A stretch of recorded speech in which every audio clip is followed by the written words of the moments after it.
विसर्ग करण्यात येतोय। गंगापूर धरण पाणलोट क्षेत्रामध्ये सध्या मुसळधार पाऊस बरसतोय।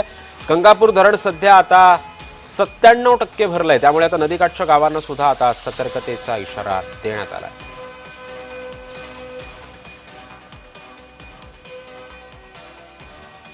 गंगापूर धरण आता 97% भरलेलं आहे आणि याच पार्श्वभूमीवरती सध्या मुसळधार पाऊस सुद्धा धरण क्षेत्रामध्ये होतोय, पाणलोट क्षेत्रामध्ये होतोय आणि आता या धरणातून जे आहे तो आता विसर्ग पाण्याचा करण्यात येतोय।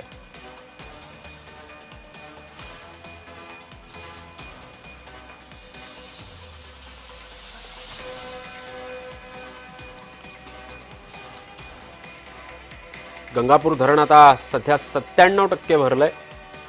पुन्हा एकदा आता गंगापूर धरणातून पाण्याचा विसर्ग करायला सुरुवात झालेली आहे। मोठा पाऊस या धरण क्षेत्रामध्ये होतोय आणि याच पार्श्वभूमीवरती पुन्हा एकदा पाण्याचा विसर्ग करण्यात येतोय। नदीकाठच्या गावांना सुद्धा सतर्कतेचा इशारा देण्यात आलेला आहे।